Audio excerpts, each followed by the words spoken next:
बंधुओं नमस्कार। तो कुंभ राशि वालों, कैसे हैं आप लोग? उम्मीद करते हैं महामाई मां बगलामुखी की कृपा और आशीर्वाद से बहुत अच्छे होंगे। तो कुंभ राशि वालों, जरा ध्यान से समझना। बंधुओं, 23 से 29 मार्च तक का यह बड़ा खुलासा है। 3 दिन में 3 बड़ी घटनाएं होकर ही रहेंगी। इन्हें कोई रोक ही नहीं सकता, टाल ही नहीं सकता है। जी हाँ बंधुओं, आपकी राशि के जातकों के साथ ये 3 घटनाएं इन 3 दिनों में होकर ही रहेंगी। आप लिख कर रख लेना। हम एक एक करके आपको इन घटनाओं के बारे में सब कुछ विस्तार से बताएंगे। ये घटनाएं नकारात्मक हैं, अनिष्टकारी हैं, आपके जीवन में संकट लेकर आने वाली हैं।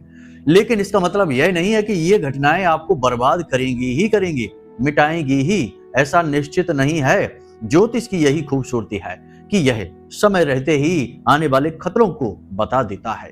ज्योतिष को आप ऐसे मान के चलिए जैसे आप किसी सड़क पर जा रहे हैं और आगे अगर कहीं सकरी पुलिया है या कोई तीखा मोड़ है तो पहले ही साइन बोर्ड लगा है और उसमें बताया गया है कि आगे एक तीखा मोड़ है।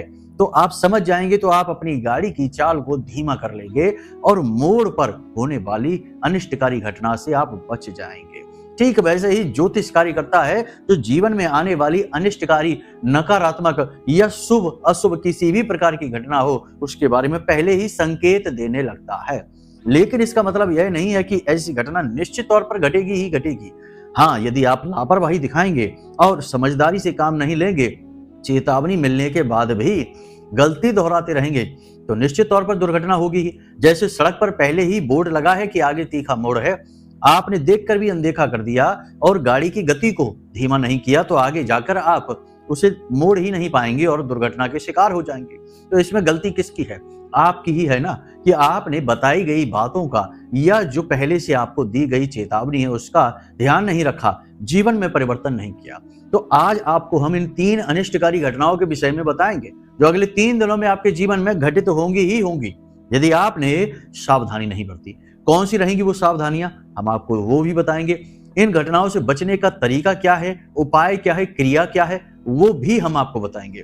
लेकिन इन सबसे कहीं बढ़कर बंधुओं, आज कुंडली के विषय में बात करेंगे। आपकी कुंडली, जी हाँ बंधुओं, आपकी कुंडली में वैसे तो हर एक भाव, 12 के 12 भाव महत्वपूर्ण हैं। कुछ अच्छे कुछ बुरे बताए जाते हैं, लेकिन अच्छे बुरे का भेद करना कुंडली को लेकर असल में अल्प ज्ञान को दिखाता है और कुंडली के प्रति या ज्योतिष के प्रति यह नकारात्मक भावना को भी दिखाता है। क्योंकि जिसे हम बुरा भाव कहते हैं वह भाव बुरा नहीं है, वह हमें सतर्क करने के लिए, हमारे जीवन में कुछ बदलाव लाने के लिए, हमें बहुत कुछ सिखाने के लिए स्थापित किया गया है। और उस भाव के अनुसार हमारे जीवन में क्या नकारात्मक घटित होगा इसके बारे में संकेत मिलते हैं। तो वह पहले से आपको बता रहा है, सतर्क कर रहा है कि इस जगह आपको खतरा होगा, इस काम में आपको खतरा होगा, इस तरह के रिश्ते के साथ आप रहेंगे, यानी इस तरह के दोस्त मित्रों के साथ रहेंगे तो धोखा मिलेगा।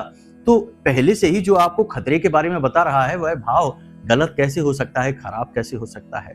तो कुछ लोग इस तरीके से बात करते हैं कि 6वां भाव, 8वां भाव, 12वां भाव ये खराब भाव होते हैं, यहाँ से पीड़ाएं प्राप्त होती हैं। पीड़ाएं प्राप्त नहीं होती, पीड़ाओं के पहले ही पूर्वानुमान पता चल जाते हैं। तो इस तरीके की बातें हम नहीं मानते हैं। हम हर एक भाव को एक ही दृष्टि से देखते हैं और समदृष्टि से देखते हुए आकलन करने की कोशिश करते हैं, तभी सही मार्गदर्शन प्राप्त हो पाता है। हजारों लोगों को श्रेष्ठ मार्गदर्शन मिला, जीवन में खुशियां आई, उनके फोन, उनके मैसेज इस बात का प्रमाण है। खैर, अब बात करते हैं आपकी कुंडली के विषय में, 2 महत्वपूर्ण भावों के विषय में। जी हाँ बंधुओं, इन भावों के विषय में आज चर्चा करना क्यों जरूरी है? चर्चा करना इसलिए जरूरी है क्योंकि शनिदेव राशि परिवर्तन कर रहे हैं। बहुत महत्वपूर्ण है शनिदेव का यह राशि परिवर्तन। किसी के जीवन में सुख, किसी के जीवन में दुख लेकर आएगा। किसी के दुख मिटाएगा तो किसी के सुखों पर ग्रहण लगा देगा। शनि का यही कार्य है। आपके कर्मों के आधार पर शनिदेव चलते हैं। तो यहाँ पर हम बात कर रहे हैं 10वें भाव की। आपकी कुंडली का जो 10वां भाव है वह आपके व्यापार का, आपके कर्म का, आपकी मेहनत का, आप किस प्रकार से धन कमाते हैं, मान सम्मान कमाते हैं, समाज में इज्जत रुतबा कमाते हैं, इन सब बातों का यह 10वां भाव है। अब इस भाव में आपका कौन सा ग्रह बैठा है, किस ग्रह की युति बन रही है, हम इस विषय के बारे में चर्चा नहीं करेंगे, वरना यह कार्यक्रम लंबा भी हो जाएगा और यह स्थिति अलग है। हर एक जातक की कुंडली में इस भाव में ग्रहों की जो स्थिति होती है वह अलग अलग हो सकती है और होती ही है। हम बात करेंगे इस भाव को एक्टिवेट करने के बारे में, इस भाव से पॉजिटिव रिजल्ट लेने के बारे में। फिर चाहे ग्रहों की स्थिति कैसी भी हो, आपको इस भाव से बहुत ही पॉजिटिव रिजल्ट मिलेंगे, क्योंकि यह भाव जीवन के लिए बहुत महत्वपूर्ण होता है। बंधुओं, एक बात यहां पर आपको हम बता दें कि बुद्धिमान लोग या हमारे जमाने में जो बूढ़े पुराने लोग हुआ करते थे, जब हम बच्चे थे उस समय पर अक्सर यह कहते थे परिवार के बड़े बुजुर्ग लोग कि हर एक इंसान के 2 जन्म होते हैं। एक जन्म वह जो उसके माता पिता देते हैं, और एक जन्म वह जो स्वयं अपनी मेहनत और प्रयासों से वह स्वयं का करता है, यानी अपने पैरों पर खड़ा हो जाता है। पहले जन्म में वह अपने माता पिता की पहचान से जाना जाता है, दूसरे जन्म में वह अपने कर्मों की पहचान होती है, यानी अपने कर्म से जाना जाता है। उसकी पहचान बदल जाती है तो वह दूसरा जन्म हुआ, यानी अपने पैरों पर खड़ा हो जाता है। तो जो आपकी कुंडली का 10वां भाव है, वह आपके पैरों पर खड़े होने की क्षमता को दिखाता है, यानी आपकी अर्थ कमाने की योग्यता को दिखाता है। तो उसे एक्टिवेट करेंगे आज के इस कार्यक्रम में। और दूसरा भाव है आपकी कुंडली का दूसरा भाव, द्वितीय भाव, बहुत महत्वपूर्ण है। आपके परिवार को दिखाता है, आपकी धन की स्थिति को दिखाता है, आपके पड़ोसियों को दिखाता है, पैतृक संपत्ति को दिखाता है। इसे धन की तिजोरी कहा जाता है। जी हाँ बंधुओं, बहुत ही महत्वपूर्ण भाव है यह भी। तो हम इन 2 भावों के बारे में, इन्हें एक्टिवेट कैसे करना है, इनसे पॉजिटिव रिजल्ट कैसे लेना है, समझने वाली बात यहाँ पर यह है कि 10वां भाव की हम बात कर रहे हैं। अपनी कुंडली उठाकर देखिए 10 भाव में, यानी 10वां जो भाव है इसमें कौन से ग्रह बैठे हैं, इसके विषय में चर्चा हम बाद में करेंगे। लेकिन फिलहाल हम बात कर रहे हैं 10वां भाव का जो स्वामी ग्रह है, कारक ग्रह है, यानी भावेश है, और जो कारक ग्रह है, दोनों ही शनिदेव हैं। अब समझिए, मकर राशि बनती है और शनिदेव की ही यह राशि है पूर्ण रूप से, ठीक है। तो ये शनिदेव की राशि हो गई, शनिदेव का पूरा नियंत्रण है इस भाव में। इसीलिए आपने देखा होगा कि कोई बच्चा कितना ही बुद्धिमान हो, कितना ही योग्य हो, जब बात आती है कैरियर बनाने की तो उसे संघर्ष करना ही पड़ता है। और अच्छे अच्छे बुद्धिमान से बुद्धिमान लोग भी कभी कभी कैरियर बनाने में फिसड्डी हो जाते हैं, और जिन्हें कम बुद्धि का मंद बुद्धि माना जाता था वे अच्छी तरक्की प्राप्त कर लेते हैं, क्योंकि ये शनि के आधार पर होता है। शनिदेव आपकी योग्यता नहीं, आपकी कर्म की शक्ति को देखते हैं, आपके व्यवहार को देखते हैं, आपकी नैतिकता को देखते हैं। आपने कितनी पढ़ाई की है, कितनी योग्यता है, इससे शनिदेव को कोई मतलब नहीं। तो इसे एक्टिवेट करेंगे, इससे पॉजिटिव रिजल्ट मिलेंगे, और शनिदेव का जो राशि परिवर्तन है इसका आपको पूरा लाभ मिलेगा, ठीक है। पहली बात ये। दूसरा यह है कि आपका जो द्वितीय भाव है यह धन की तिजोरी है। पैसा आपने कमाया, कितना पैसा आपके पास रुका। लोग अक्सर ये शिकायत करते हैं कि गुरुजी हम पैसा तो कमा लेते हैं लेकिन पैसा रुकता नहीं हमारे पास, एक तरफ से आता है और दूसरी तरफ से निकल जाता है। पता नहीं कैसी मतलब अजीब सी विडंबना है जीवन की कि ढेर सारा पैसा कमाने वाले भी यही बात बोलते हैं और जो कम पैसा कमाते हैं वो भी यही बात बोलते हैं कि पैसा रुकता नहीं है, एक तरफ से आया दूसरी तरफ से चला गया। इसके लिए उनके द्वितीय भाव में यानी दूसरे भाव में नकारात्मकता होती है, निश्चित तौर पर होती है। कारण इसका यह है कि दूसरा भाव शुक्र का यानी इसका भावेश, इसका भाव स्वामी शुक्र बनता है और इसका कारक ग्रह गुरु बनता है।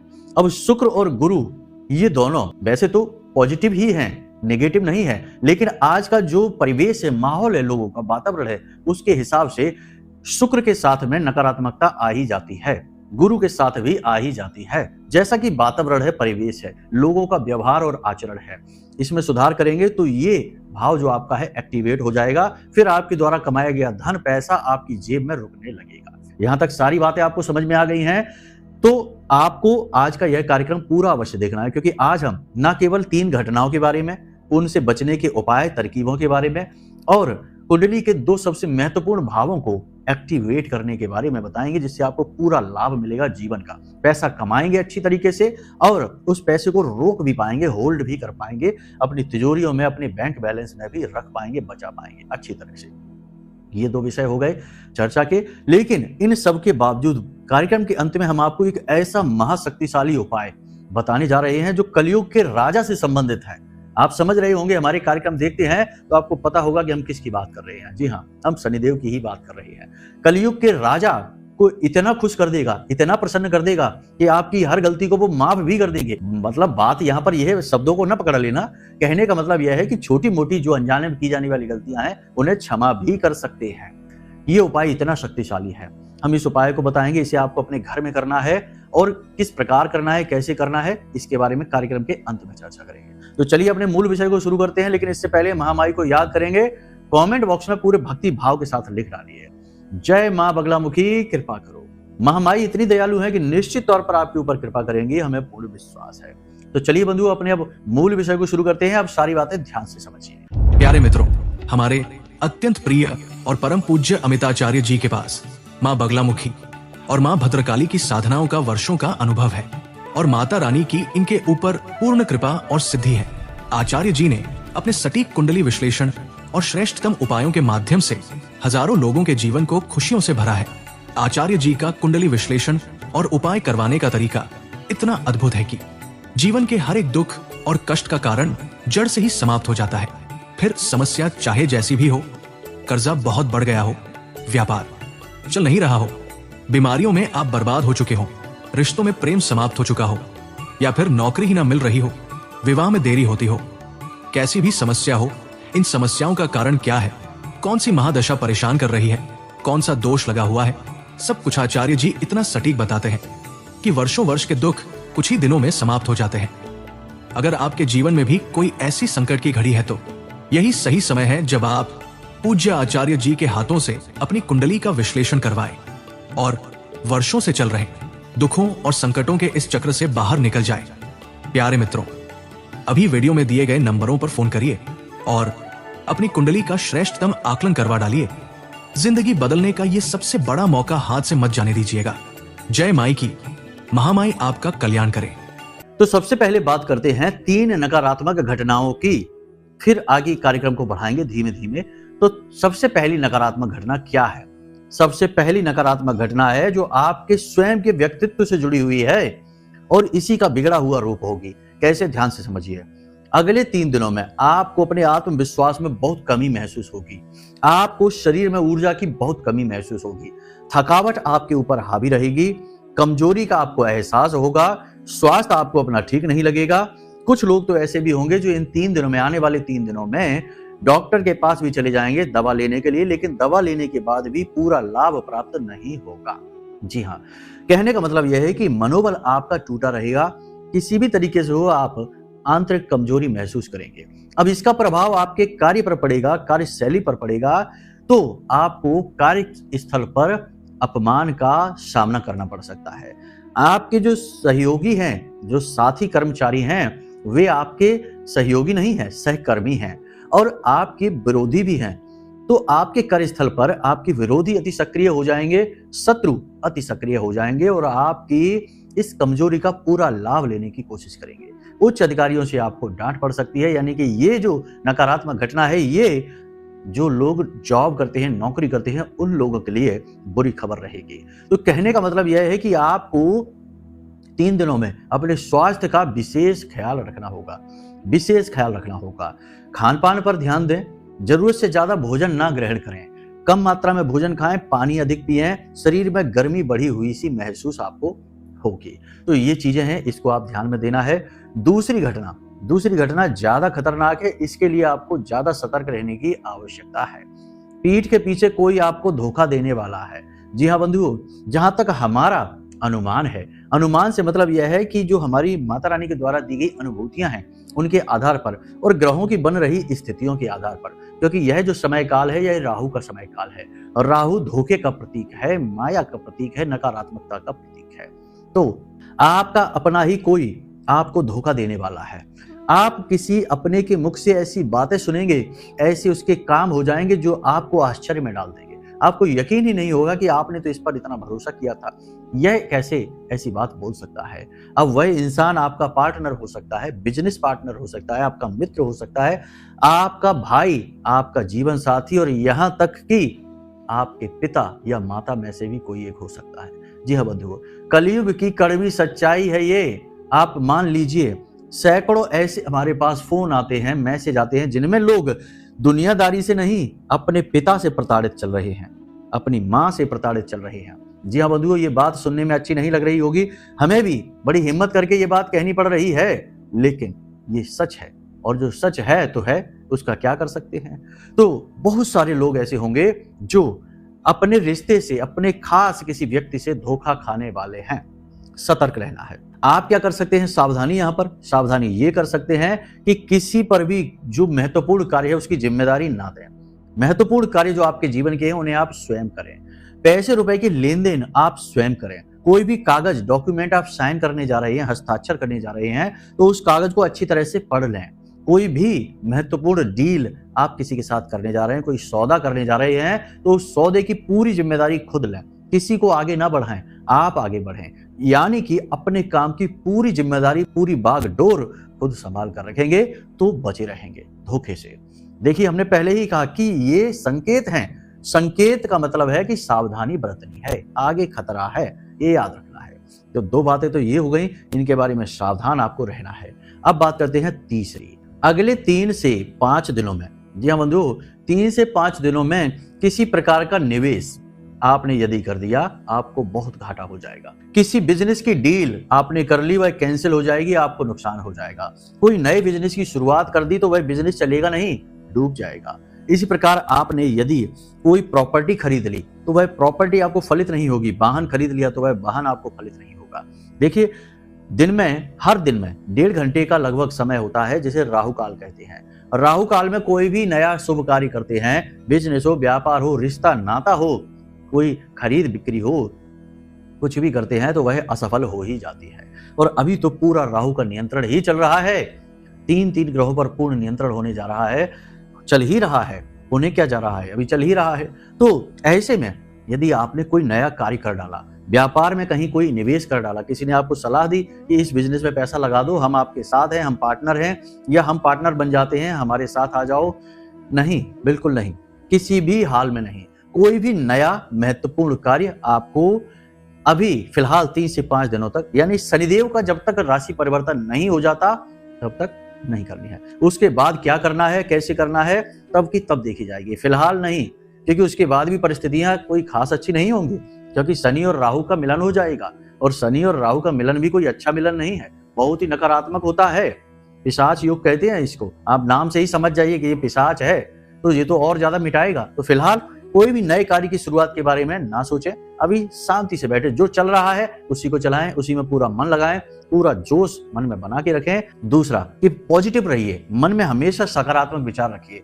लाख बुराई जीवन में क्यों ना दिखाई दे, लाख बुराई संसार में क्यों ना दिखाई दे, आप अपनी आंख से क्या देखना चाहते हैं, ये आपका निर्णय होगा। आपकी आंखें, आपका मन है, आपके विचार हैं, कैसे चलेंगे ये आपका निर्णय होगा।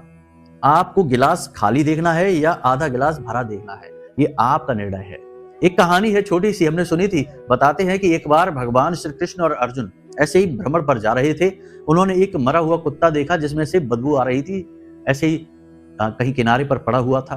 तो अर्जुन ने उस कुत्ते को देखा और अपनी नाक दबाने लगे और कहने लगे कि देखो माधव, कुत्ता किनारे पर पड़ा हुआ है, मृत है और इसमें से बदबू आ रही है, कितनी बुरी बदबू आ रही है। लेकिन भगवान श्री कृष्ण देख के और मुस्कुराए, बोले अर्जुन, तुम्हें इस कुत्ते के चमचमाते हुए दांत नहीं दिखाई देते, कितने सुंदर लग रहे हैं आपको। तो यहाँ पर अर्जुन नकारात्मकता को देख रहे हैं और श्री कृष्ण इतनी घोर नकारात्मकता में से भी सकारात्मकता को निकाल कर ला रहे हैं। अर्जुन मानव हैं, नर हैं, और कृष्ण नारायण हैं। तो नारायण हमें यही तो समझाना चाहते हैं कि जीवन चाहे कितना ही विकट क्यों ना हो, सघन क्यों ना हो, नकारात्मक क्यों ना हो, आपको पॉजिटिव रहना है हर हाल में। ठीक है, तो आपको पॉजिटिव रहना है, ये बात आपको ध्यान रखनी है। कहीं भी निवेश नहीं करना है, किसी भी डील को आगे नहीं बढ़ाना है, जो जैसा चल रहा है वैसा ही चलने देना है। अपने स्वास्थ्य का विशेष ख्याल रखना है, वाहन संभल कर चलाना है, भारी मशीनरी से संभल कर काम करिए, फैक्ट्री है, काम तो करना ही पड़ेगा। सतर्क रहना है, अलर्ट रहना है, आलस बिल्कुल नहीं करना है, रुपए का लेन देन नहीं करना है, किसी को उधार नहीं देना है, और उधार कोशिश करें कि ले भी नहीं। जी हाँ, ऐसी स्थिति आ सकती है कि उधार लेना पड़ सकता है, लेकिन आपको लेना नहीं है। ठीक है, पहली चीज।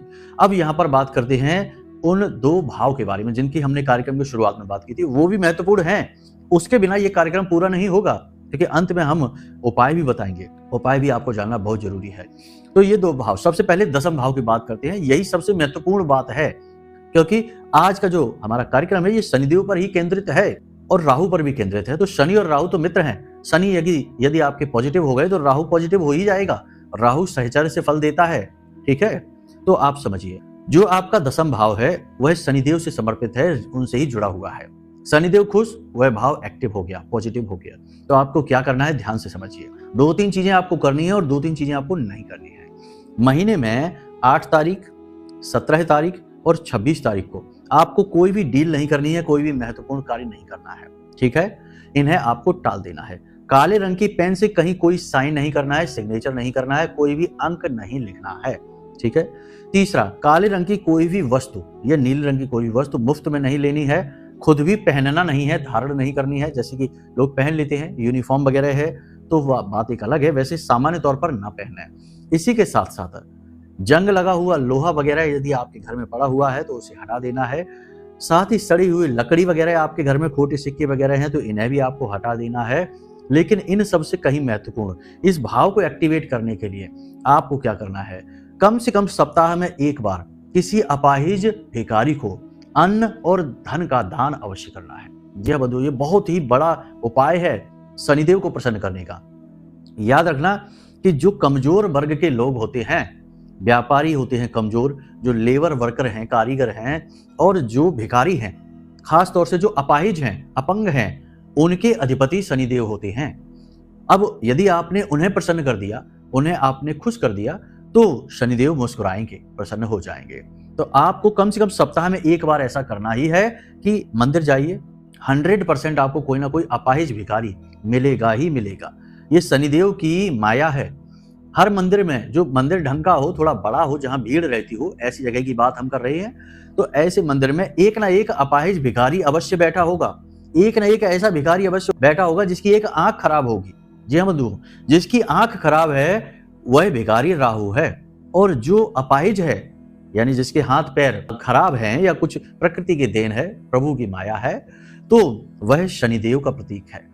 तो आप जरूर इस बात को नोटिस करना, मंदिर जाना, इस दो तरीके के भिखारी आपको अवश्य एक ना एक अवश्य वहां मिलेगा। आपको इस अपाहिज भिखारी को दान करना है, अन्न का दान और धन का दान। ये दोनों सबसे बड़े दान है कलयुग के, इन्हें आपको करना है। याद रखना, कलयुग का एक ही पैर है और वो है दान। ठीक है, इसी से धर्म चलता है। पहली चीज ये हो गई। दूसरी चीज, दूसरा भाव आपका आ गया द्वितीय भाव। द्वितीय भाव में है शुक्र और गुरु। शुक्र हैं इसके भाव स्वामी और गुरु हैं कारक। तो अब यहां पर ध्यान से समझिए, शुक्र एक स्त्री ग्रह है, स्त्री सुख को दिखाता है। ठीक है, धन, वैभव, ऐश्वर्य और इनकम को दिखाता है। तो अब यहाँ पर स्त्रियों से आपको सम्मान के साथ बात करनी है। हमने कहा था कि आज का जो परिवेश है उसके लिहाज से शुक्र तो लगभग सभी का खराब ही चलता है, बहुत ही कम ऐसे होंगे जिनका अच्छा होगा।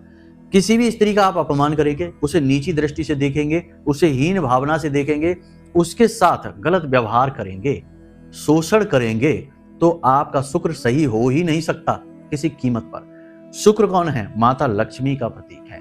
जब शुक्र खराब तो माता लक्ष्मी नाराज। फिर लाख प्रयास करिए, खूब पैसा कमा कर लाइए, पैसा रुकेगा नहीं। घर में ऐसा लगेगा जैसे एक तरफ से दरवाजा खुला है, इधर से पैसा आया उधर से चला गया। तो ये चीज बनी रहेगी। महिलाओं का भूल कर भी अपमान नहीं करना है। महिलाएं पूजनीय हैं हमारे यहाँ। यत्र नार्यस्त पूज्यन्ते रमन्ते तत्र देवता। याद रखना इस बात को। तो महिलाओं का अपमान नहीं करना है। अगर आपको कुछ बुरा लग रहा है, कोई महिला आपको उकसाने की कोशिश कर रही है, आपकी सहकर्मी है, आपकी पत्नी है, आपकी बहन है, आपकी माँ है, कोई भी रिश्ता है, महिला है, अगर आपको गुस्सा आ रहा है, उनकी बात अच्छी नहीं लग रही है, स्थान छोड़ दीजिए। परंतु अपमान नहीं करना है, कठोर शब्दों का प्रयोग नहीं करना है। ठीक है, पहली चीज ये है। नियंत्रण जितना हो सके उतना रखें। अब पहली चीज तो ये हो गई। दूसरी चीज कि अपने घर में केले का एक पौधा लगाइए। लोगों के यहाँ पौधा लग जाता है, हमने देखा कि सलाह दी, उन्होंने पौधा लगा दिया, परंतु उस पौधे के साथ करना क्या है उन्हें पता ही नहीं है। प्रतिदिन उस केले के पौधे के नीचे गाय के घी का एक दीपक जलाना ही जलाना है। ये आदत बना लीजिए। प्रतिदिन गाय के घी का एक दीपक उस केले के नीचे आपको जलाना ही है। छोटा सा पौधा होगा तब भी उसके नीचे आपको जलाना है। थोड़ा पौधे से दूर रखे, उसे जला ही नहीं देना है। ठीक है, लोग बहुत से ऐसे होते हैं जो अक्षरों को पकड़ते हैं, शब्दों को पकड़ते हैं, भाव को नहीं पकड़ते। उनके लिए ये कहना पड़ता है। तो आपको एक गाय के घी का दीपक जलाना है। और यदि आपने उस केले की जड़ में रोज नहीं तो गुरुवार के दिन ही हल्दी और मिश्री मिला हुआ जल समर्पित कर दिया तो आपकी तिजोरी भर गई, पूरी तरह से भर गई। ध्यान से समझिए, ये नारायण और लक्ष्मी का भाव है। शुक्र कौन है? माता लक्ष्मी है। और गुरु कौन है? नारायण का प्रतीक है, नारायण का ही स्वरूप है गुरु। इसीलिए तो गुरुवार के दिन नारायण की और लक्ष्मी की, माता लक्ष्मी की पूजा की जाती है। तो ये नारायण और लक्ष्मी को प्रसन्न करने का भाव है। यहां पर आपने समझ लिया कि इस भाव को कैसे एक्टिवेट करना है। ये दो क्रियाएं आप करिए, शनि को प्रसन्न करने की और इधर गुरु और शुक्र को प्रसन्न करने की, और आपके दोनों भाव एक्टिव हो जाएंगे। एक तरफ तो आप खूब पैसा कमाएंगे, दूसरी तरफ आप खूब पैसा बचाएंगे। दोनों बातें हो जाएंगी। कमा लेने से ज्यादा पैसा खर्च करने के लिए अक्ल चाहिए, समझदारी चाहिए, ये कहावत है। तो ये चीज आपके ऊपर लागू हो जाएगी। ठीक है, बहुत सारे लोगों के साथ ये दिक्कत रहती है। तो यहां तक सारी बात समझ में आ गई। अब बात करते हैं शनिदेव का वह महाशक्तिशाली उपाय जो हमने पहले भी कुछ कार्यक्रमों में बताया है, आज फिर बताने जा रहे हैं। समय आ गया है, समय बहुत जरूरी है, समय का भान होना बहुत जरूरी है। तो आज समय आ गया है जब इस उपाय को आप कर डालिए। यदि कर रखा है तो अति उत्तम, नहीं कर रखा है तो सुनिए और कर डालिए। बाजार जाइए, एक चौकोर काले रंग का कागज लेकर आइए। चौकोर काले रंग का कागज, ठीक है, समझ रहे हैं? चौकोर काले रंग का कागज ले लिया आपने। उस काले रंग के कागज पर बीचों बीच आपको एक सिक्का लगा देना है। सिक्का चलने वाला होना चाहिए, खोटा नहीं। सिक्का आपको लगा देना है, ठीक है। उसके बाद आपको उस कागज के ऊपर एक नोट लगा देना है। नोट आप 100 का लगा सकते हैं, 50 का लगा सकते हैं, 500 का लगा सकते हैं, आपकी मर्जी है। लेकिन नोट कटा फटा नहीं होना चाहिए, नया होना चाहिए और चलने वाला होना चाहिए। ऐसा नहीं कि खोटा उठा लिया, जो चल नहीं रहा है वो लगा दिया, नहीं, इससे तो बात और बिगड़ जाएगी। नोट आपने लगा दिया, ठीक है, समझ रहे हैं आप। कागज आपने लिया, उसके बीच में एक सिक्का लगा दिया, उसको आप बाजार से थोड़ी सी गोंद ले आना और उससे लगा देना। उसके बाद आपने नोट चिपका दिया उसके ऊपर। अब इस कागज को ले जाकर बाजार में जो फोटो फ्रेम की जाती हैं उन दुकानों पर ले जाइए, और उन दुकानों पर ले जाकर इस कागज को फोटो फ्रेम करवाइए लकड़ी से। जी हाँ, लकड़ी का फ्रेम लगाना है, धातु का नहीं। बस इतना सा करना है आपको। ये आपकी माता लक्ष्मी की पूर्ण व्यवस्था हो चुकी है। आज के समय में जो भी लोग परेशान हैं उनमें अधिकतर, ज्यादातर लोगों को हम देखते हैं कि वो पैसे की वजह से ही, जीवन में जो समस्याएं हैं उनका मूल सार केंद्र पैसा ही होता है। तो ये समस्या आपकी समाप्त हो जाएगी, माता लक्ष्मी की कृपा आपको प्राप्त हो जाएगी। और याद रखना कि माता लक्ष्मी जो है वो रुपए पैसे नहीं है, वो एक ऊर्जा है। जहां माता लक्ष्मी आती है वहां सारे सुख आ जाते हैं, सातों सुख आ जाते हैं, संतान सुख आ जाता है, जीवन का सारा आनंद आ जाता है, धन वैभव तो आता ही आता है। तो इस उपाय को करेगा। अब इसे आपको लाना है और अपने घर की पश्चिमी दीवार पर लगाना है। घर की पश्चिमी दीवार, जी हाँ। अब घर की पश्चिमी दीवार में कोई कहेगा कि हमारे तो दरवाजा है, तो दरवाजे के ऊपर लगा दीजिए। कोई कहेगा कि हमारे यहाँ तो वहां अलमारी बनी है, तो अलमारी के ऊपर लगा दीजिए। वैसे भी ये तस्वीर आपको ऊपर ही लगानी है, लेकिन ठीक पश्चिमी दीवार पर लगाना है, क्योंकि पश्चिम दिशा शनि की दिशा है और उस दिशा में जो कुछ भी रखा होता है वह बढ़ता चला जाता है, बढ़ता चला जाता है। और इस उपाय की एक बहुत बड़ी खूबी यह है कि इससे आपका दशम भाव कुंडली का पॉजिटिव हो जाता है और एक्टिवेट हो जाता है। जी हाँ बंधुओं, बहुत ही शक्तिशाली उपाय है, इसे आप कर डालिए। अब सावधानी यह है कि जो पश्चिमी दीवार है उसे, उसके नीचे जूते चप्पल नहीं होने चाहिए, गंदगी नहीं होनी चाहिए, और उस दीवार पर, यानी जहां जिस कमरे में भी वो दीवार है उस कमरे में साफ सफाई होनी चाहिए, मकड़ी के जाले नहीं होने चाहिए और प्रकाश की पूरी व्यवस्था होनी चाहिए। ठीक है, अंधेरा नहीं होना चाहिए। तो आप देख लेना कि आपको कैसे करना है इस उपाय को। इस उपाय को आप कर जरूर लेना। ये जो समय चल रहा है, इस समय की मांग है ये उपाय।